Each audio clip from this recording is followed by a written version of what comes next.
Assalamualaikum warahmatullahi wabarakatuh. Minal hamdalillah wassalatu wa ala rasulillah wala haula wala quwata illa billahil ladhil ladhim. Amma ba'du. Di sini saya akan menjelaskan jawaban saya terhadap tugas UTS mata kuliah Filsafat Ekonomi Islam. Sebelumnya, perkenalkan, nama saya Muhammad Rozali, NIM 4219152, jurusan Perbankan Syariah. Langsung saja saya bacakan soal nomor 1.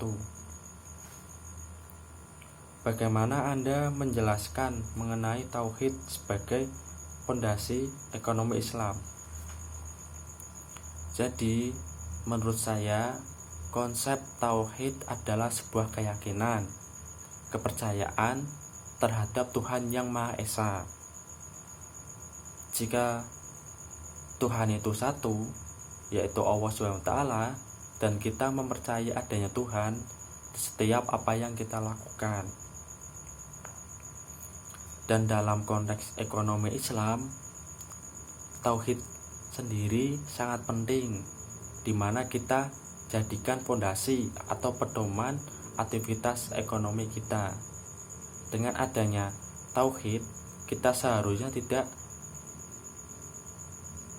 akan melakukan kebohongan, kecurangan, bahkan penipuan, karena kita tahu apa yang kita lakukan sekarang itu akan kita pertanggungjawabkan di akhirat nanti.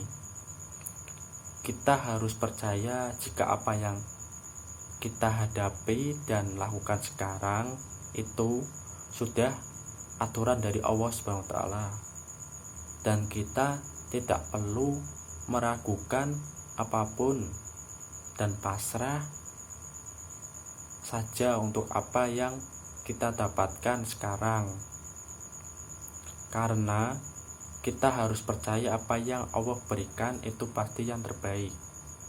Lanjut nomor 2. Apa itu ontologi, epistemologi, dan aksiologi, dan bagaimana kaitan ketiganya dengan ekonomi Islam?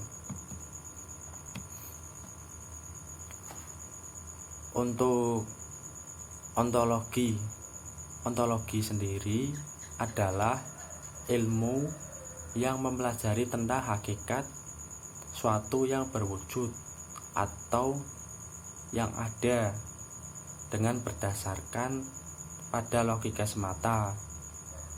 Yang kedua,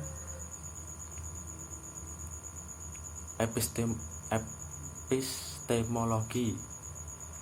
Epistemologi sendiri adalah ilmu yang mempelajari prosedur mendapatkan ilmu dan keilmuan dengan metode ilmiah atau metode non-ilmiah.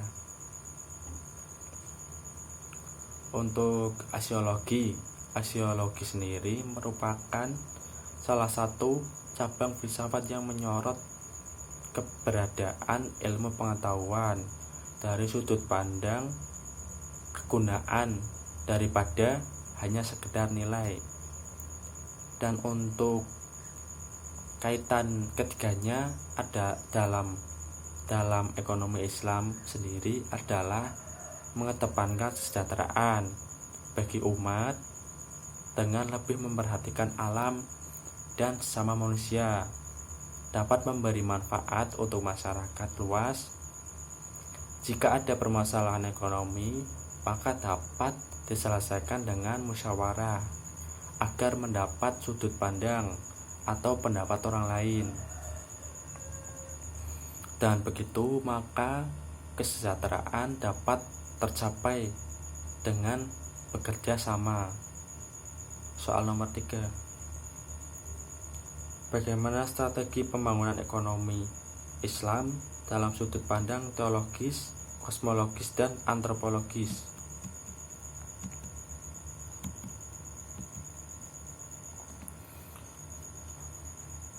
Untuk teologis, Teologis sendiri adalah ilmu yang mempelajari tentang hakikat ketuhanan dan dalam sudut pandang teologis, strategi pembangunan ekonomi Islam adalah manusia diciptakan oleh Tuhan dasarnya suci tanpa dosa. Manusia seharusnya dapat berusaha bertahan hidup dengan baik sesuai syariat Islam, melakukan aktivitas ekonomi dengan jujur, karena dengan dasar kejujuran maka kita akan mendapat keberkahan dalam melakukan usaha ekonomi apapun. Untuk kosmologis sendiri adalah ilmu yang mempelajari tentang alam semesta. Jika dari sudut pandang kosmologis, strategi pembangunan ekonomi Islam adalah manusia dapat memanfaatkan sumber daya alam yang sudah disediakan oleh Tuhan untuk kelangsungan hidup manusia dengan sebaik mungkin. Jangan merusak alam semesta hanya untuk kepentingan pribadi, dan digunakan secukupnya. Untuk antropologi sendiri adalah ilmu yang mempelajari tentang hakikat manusia. Dalam sudut pandang antropologi, strategi pembangunan ekonomi Islam adalah karena manusia diciptakan oleh Tuhan dengan suci tanpa dosa. Dalam aktivitas ekonomi Islam, manusia harus menetapkan kesucian tersebut dengan baik, yaitu dengan tidak melakukan dosa seperti merugikan orang lain dengan menipu, berbohong, curang, mengurangi timbangan, atau yang lainnya. Harus saling bekerjasama antar manusia agar mencapai kesejahteraan bersama dalam kehidupan ini. Soal nomor 4. Dalam kaitan teologis, antropologis, dan kosmologis, apa yang membedakan sistem ekonomi Islam dengan ekonomi konvensional? Menurut saya, yang membedakan adalah dari tujuannya. Jika ekonomi Islam mengedepankan kemaslahatan atau untuk kebaikan bersama, yaitu tolong menolong sesama umat manusia, dan spiritual iman yang kuat, agar mempunyai prinsip yang kuat supaya tidak goyah terhadap godaan duniawi.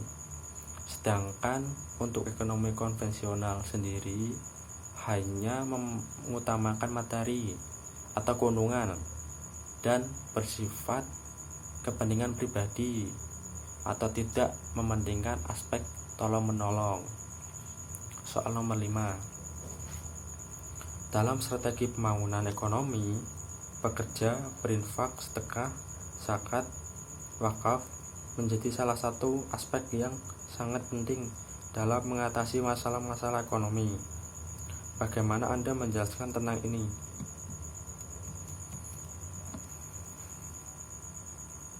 Sebagai manusia, kita perlu bekerja, karena bekerja itu kita hidup harus selalu berusaha untuk memenuhi kebutuhan yang diperlukan. Dengan bekerja, kita menjadi produktif dan menjadikan apa yang kita lakukan menjadi manfaat untuk diri sendiri, terkhusus diri sendiri dan orang lain. Dan kita perlu berinfak, sedekah, zakat, dan wakaf yang bermanfaat untuk orang lain dan diri kita. Tidak hanya bermanfaat untuk di dunia, tapi juga bermanfaat untuk di akhirat nanti.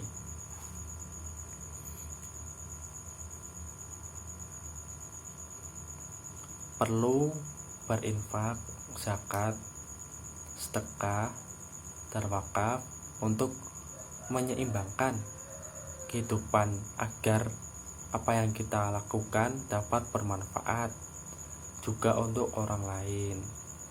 Kita perlu berbagi, jadi yang kita lakukan di dunia ini tidak ada yang sia-sia. Bekerja sama dan tolong menolong agar kesejahteraan bisa tercapai. Sekian penjelasan dari saya, semoga bisa bermanfaat. Apabila ada sesuatu yang kurang jelas, mohon untuk bisa dimaklumi, dan dari saya pribadi mohon untuk meminta maaf apabila ada kesalahan. Sekian, akhirul kalam. Wassalamualaikum warahmatullahi wabarakatuh.